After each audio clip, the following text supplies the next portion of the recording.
গতকাল মানে 8ই ডিসেম্বর ছিল আমার একটা রিসেপশনে নেমন্তন্ন, সম্পর্কে আমার দিদির ছেলে হয়, বারাসাতে বাড়ি। এবং রিসেপশনের জায়গাটা ছিল লালি সিনেমার ঠিক উল্টো দিকে ফ্রেন্ডস অ্যাসোসিয়েশনে। সেইখানটায় আমরা 5টা 10 নাগাদ পৌঁছে গেছি, গিয়ে দেখছি কেউ নেই। তারপরে ফোন করলাম, ফোন করার পরে বলছে বাড়ি যেতে, আমরা আবার বাড়ি যাব, আবার আসবো, কারণ আমাদের খুব তাড়া ছিল। যার জন্যে আমরা পুরো ওই রিসেপশনের ওখানটাতেই আমরা ছিলাম। তারপরে কেউ ছিল না বলতে শুধু ক্যাটারিংয়ের লোকজন ছিল, ওরা ওদের মতন ওদের যেটা কাজ সেটাই করছিল।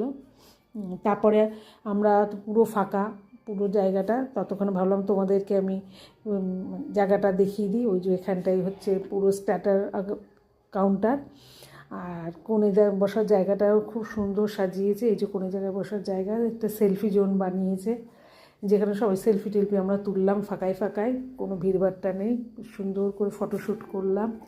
আর পুরো এরিয়াটা যেহেতু বড়, ঘুরে ঘুরে দেখলাম।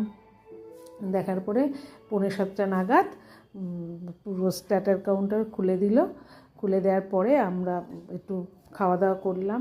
স্টার্টার কাউন্টারে ছিল হচ্ছে রেশমি কাবাব, তারপরে হচ্ছে শিক কাবাব, ফিশ বল, তারপরে কী বলবো, ফিশ বল, তারপরে বেবি ক্রিস্পি কর্ন, তারপরে এইদিকে হচ্ছে মকটেল। আমরা সবাই মিলে একটু মকটেল খেলাম। খেয়ে দিয়ে মানে তাড়াতাড়ি বাড়ি আসবো, মানে আমরা 9টার লোকালটা ধরবো, সেই ইয়েতেই আমরা তাড়াতাড়ি খেয়ে দিয়ে চলে আসলাম। তোমাদের ভিডিওটা কেমন লেগেছে অবশ্যই জানাবে। হ্যাঁ, আর তোমরা